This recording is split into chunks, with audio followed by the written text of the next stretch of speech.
Ils ont créé la chose de telle sorte qu'on a en face de nous un coupable que je considérerais comme étant un coupable idéal.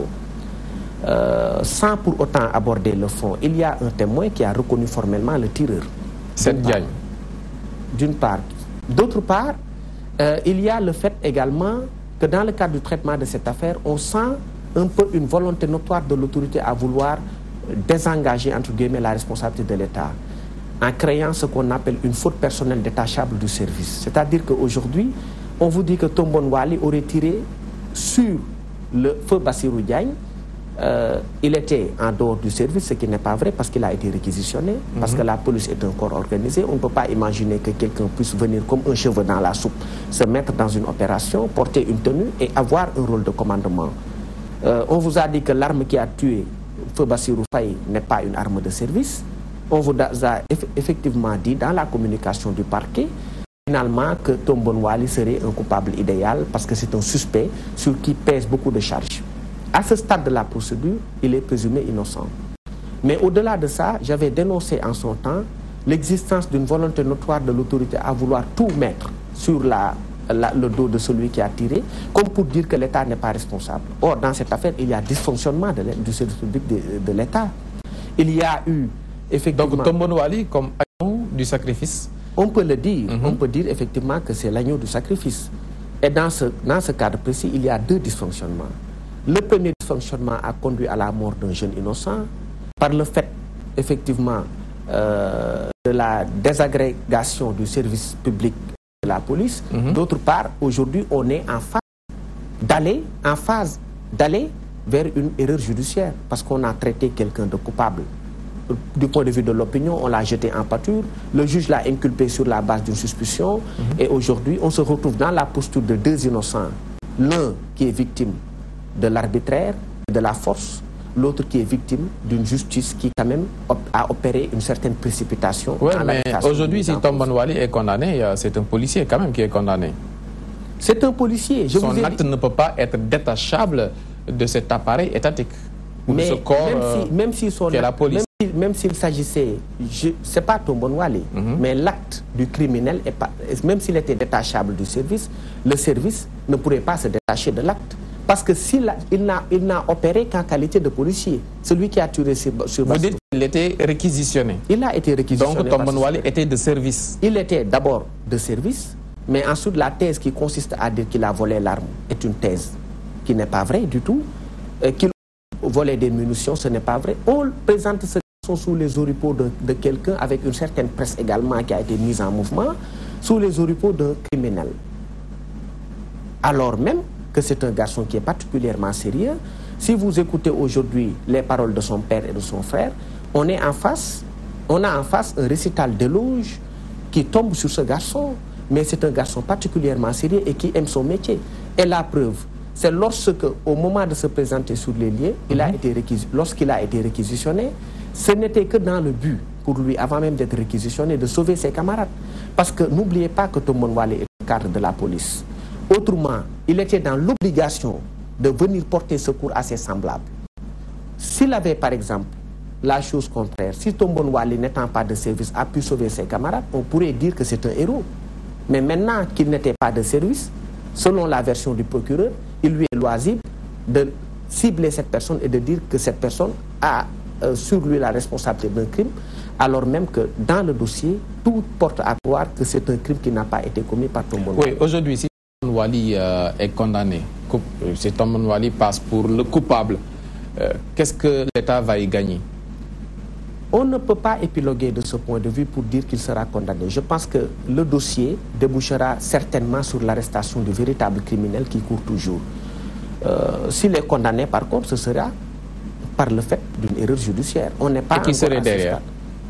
Je ne sais pas celui qui serait derrière, mais en tout cas, il y a eu une précipitation de l'autorité qui a consisté à vouloir, vaille que vaille, donner des gages. Non, est-ce qu'on peut parler de précipitation? Il y a Ils savent ce qu'ils font. Non, il y a eu manifestement précipitation. Parce qu'au moment de communiquer, le parquet ne tenait pas le bon suspect.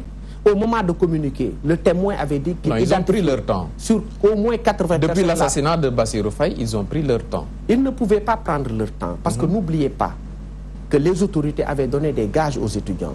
Ils étaient contraints dans un délai très précis de prendre quelqu'un.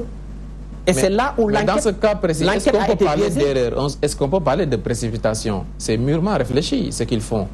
Soit c'est une cabale contre la personne de Tombon Wali, soit c'est la vérité. Mais on ne peut pas parler de précipitation ou d'erreur. Il n'y a pas eu cabale, parce que je pense que l'État n'a pas besoin d'opérer une cabale contre Tombon Wali. Et ça, c'est clair. Mais je veux dire que Tombon Wali est aujourd'hui victime d'une précipitation de l'autorité. Le parquet n'avait pas à communiquer dans cette affaire. Oui, c'est une manière polie de présenter les choses. Pas polie du tout. C'est une critique. C'est une critique que je fais. Tombon Wali, au moment où le parquet communiquait, le parquet avait plusieurs pistes.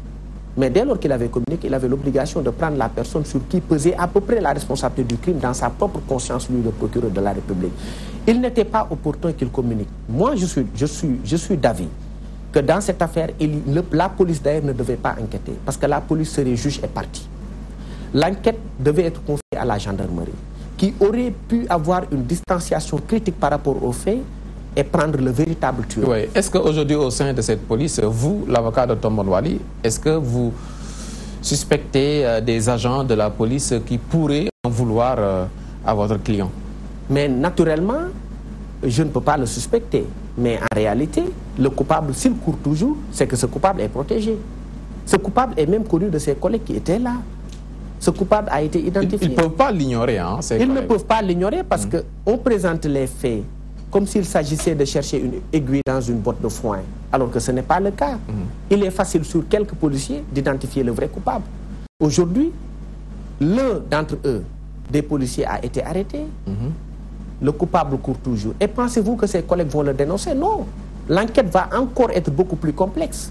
Et finalement, on débouchera sur quoi? Le meurtrier de Bassirou Faye, comme dans d'autres affaires, ne sera plus jamais arrêté.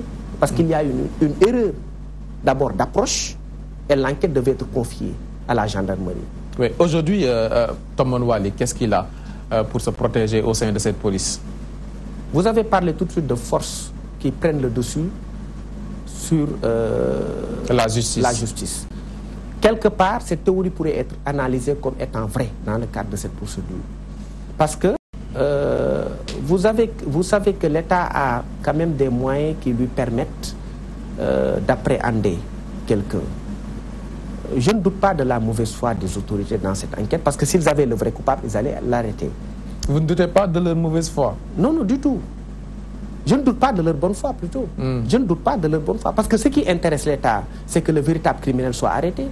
Mais l'État a failli dans cette affaire. Parce qu'ils ont fait une erreur d'approche. Je vous l'ai expliqué. Le lapsus est révélateur, hein? Non, non. Vous avez dit, c'est à quoi vous pensez réellement? C'est juste un lapsus lingué. Je ne doute pas de la bonne foi, parce qu'il faut être quand même honnête. On n'a aucun intérêt à enfoncer quelqu'un, etc. Mais du point de vue même de la posture qui a été prise pour appréhender Tombon Wali, il y avait d'autres pistes qui pouvaient être explorées. Des pistes abandonnées volontairement? Abandonnées. Mais l'enquête, si je vous révèle des choses, vous allez être consterné. Un suspect qui a été identifié. Mais le minimum... Il y avait un portrait robot. Un portrait robot qui a été dessiné, un suspect qui a été identifié. Le minimum aurait été de le prendre, au même titre que Tombon Wali. Mais ce portrait robot, jusqu'ici, n'est pas considéré comme une pièce à conviction dans ce Il est là, cette personne court toujours, sa présence sur les lieux n'était pas contestée. Le fait que cette personne ait été détentrice d'une arme également n'était pas contesté. Mais tôt ou tard, son nom va être divulgué. Révélé au public tôt ou tard. Et je pense que également, comme je vous l'ai expliqué, une injustice grave est en train d'être créée autour de ce jeune homme. Parce qu'aujourd'hui, on a l'impression que la famille de Bassirou Faye n'est pas d'accord sur l'arrestation de Tombon Wali. Mais c'est de bonne guerre, parce que la famille connaît la vérité. Aujourd'hui, on a affaire à un coupable dont personne ne veut. Les étudiants ne veulent pas de ce coupable. Les gens honnêtes et les gens de justice ne veulent pas de ce coupable. Le peuple ne veut pas de ce coupable. Naturellement, sa famille également ne veut pas de ce coupable, la famille de Tombon Wali. Comme je vous ai expliqué, il s'agit d'un coupable. Et ça met votre client en bonne posture? Il est en très bonne posture. Il tient avec lui un bon dossier. Moi, j'estime que dans le cadre de cette procédure, il y a des choses qui évolueront. Vous avez vu la plainte de Maître Hassan Diomandjaï relativement à la personne qui a été effectivement visée par le témoin. Vous avez vu les sorties de la famille de Bassirou Faye qui vous disent que le vrai coupable n'a pas été identifié, le coupable n'a pas été arrêté. Maintenant, il y a des exceptions. L'affaire Tombon Wali entre dans le cadre de ces exceptions. Il commence à en avoir beaucoup, hein, des exceptions. Non, mais les principes, vous n'en avez pas parlé parce que je vous comprends en tant que journaliste. Ce qui vous intéresse, ce sont des choses qui quand même... Non, les faits, simplement. Les faits, oui, les faits. Il y en a beaucoup d'exceptions. Les faits, mais les faits les plus marquants, souvent, sont ceux-là qui vous intéressent le plus. Mais l'affaire Tombon Wali constitue une exception, à mon avis. Mais jusque-là, le dossier suit son cours normal. Le parquet, à mon avis, a fait quelque part une erreur dans l'approche et dans la communication qui a conduit au placement sous mandat de dépôt d'un innocent parce que le juge d'instruction n'avait pas le choix parce que dans ce dossier, il y a un trouble à l'ordre public. La suite dans cette affaire Tombon Wali. La suite, c'est que le juge d'instruction, le doyen des juges a été saisi et l'enquête suit son cours normal. Nous sommes en train de regrouper tous les éléments qu'il faut pour aider la justice à identifier le vrai coupable parce que c'est ça aussi notre rôle. Nous sommes aussi et pourquoi vous n'osez pas aujourd'hui donner le nom de ce porteur-robot? Mais moi, je ne peux pas le faire. Je ne peux pas le faire devant vos caméras. Mais ce nom est... Mais tout le monde sait que ça va se faire. Ça se fera un jour ou l'autre, et très rapidement d'ailleurs. Et vous êtes optimiste pour votre client? Je suis très optimiste. D'ailleurs, des pistes ont été dégagées. Vous avez vu la sortie du père de Tombon Wali, qui a donné des noms. Parmi ces noms, il y en a un. Maître Hassan Diomandjaï connaît le coupable. En tout cas, selon une expression consacrée, aujourd'hui, on a en face de nous un coupable idéal. Maintenant, c'est à l'enquête et au fond de révéler effectivement le vrai coupable aux yeux de tout le monde et afin que Tombon Wali soit innocent. Cela ne nous empêchera pas... Le niveau de grade de Tombon Wali dans la police, c'est... Il est sous-officier. Il est sous-officier. Le porteur-robot, lui, il est un cadre. Non, je ne peux pas parler de lui. Parce que ça, c'est un cadre, c'est un gradé. C'est un gradé, oui. Oui, c'est un gradé. Oui, Tombon Wali, parlons d'un autre...